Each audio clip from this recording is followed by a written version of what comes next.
Good afternoon, Lunar Epstein Galactic Government Headquarters. May I help you? Yeah, we actually have been selling property on the moon since 1980. There are some people that are selling properties in outer space that don't own the land. As far as I'm concerned, they're criminal in their intent. The properties that we're currently offering for sale are the moon of Earth, Mars, Venus, Io, and Mercury. If you try and sell something and use deceit, it diminishes you as a human being. This is as real as any other properties you can buy on Earth. I filed a declaration of ownership with the United Nations, otherwise I wouldn't do it. I've grown up with a work ethic that is based in honesty. My parents are both from Oklahoma. I've just always had this honesty quirk about me.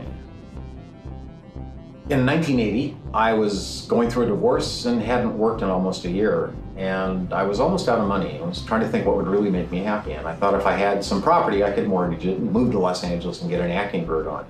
And when I had that thought, I looked out the window and saw the moon and thought to myself, there's a lot of property. And almost instantly, I remembered studying a brand new 1967 Outer Space Treaty. Article 2 of the Outer Space Treaty of 1967 states, no nation by appropriation shall have sovereignty or control over any of the satellite bodies. Nowhere in the Outer Space Treaty does it mention anything about individuals. This is the loophole that gave me the impetus to file a claim of ownership for the moon. Then I sent a note to the United Nations stating that if they had a legal problem with my claim of ownership, to please let me know. And on that note, I've never heard from them.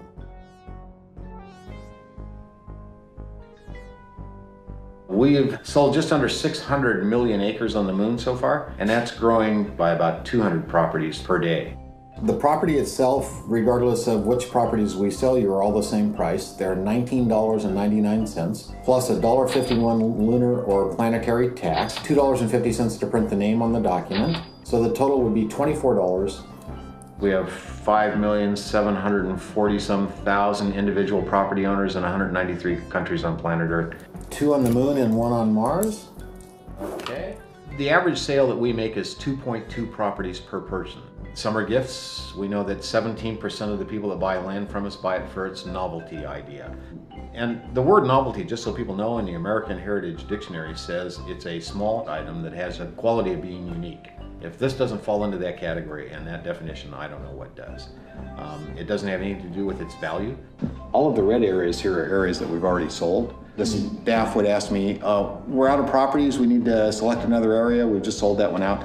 Where do you want to do it? And so I just cover my eyes and go like this.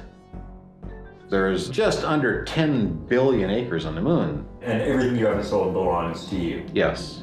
I'm actually the wealthiest individual on the planet, in theory.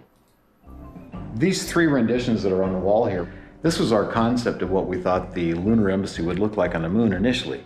It seemed to make sense for us at that time because it's celestial looking, but it doesn't house enough people for us. And it won't be large enough to create a city atmosphere that we're looking for. So then we decided that the best way to do this would be to create the 4-sided pyramid. We don't have any architectural drawings done yet. We don't have anything other than a basic drawing. The pyramid that we're building will have embassies for every government on this planet, including some of the non-Earth-based governments that we are in touch with occasionally, which I can't speak about too much, but they are here, they are in existence, and they'll have embassies there as well. Owning the moon is very interesting. It's a tremendous burden in some respects to keep everybody happy. You can't. I know I have detractors. I know I have people that have said you can't do this. Some of them are vehement about it. I've been called a crook, a fraud, a scam artist. I've never seen myself that way at all. And it's not that I'm the brightest person in the block or anything like that. It's just that I had an idea and I've followed through for the last 30 years. Interesting story, in 1999, a person by the name of Verigalu Pop emailed me and told me that he had claimed ownership to the sun and that he was charging me $30 million a year for the energy put out for all the planetary bodies that I owned. I waited a couple of days and wrote back to him and said, we've decided we don't want your energy. Please turn it off. Okay, Ron, I've got all the information. I appreciate the call, and your order will be mailed out tomorrow, and you'll have it in about 7 days. Thank you very much. Enjoy the property. Have a great day. I've always looked at myself as a pioneer. I've always thought differently. I think outside the box. Actually, now I'm thinking outside the planet. I think what the Lunar Embassy deeds provide for people is hope. If people own land, you have a good feeling about the fact that you're an accomplished person, you're successful.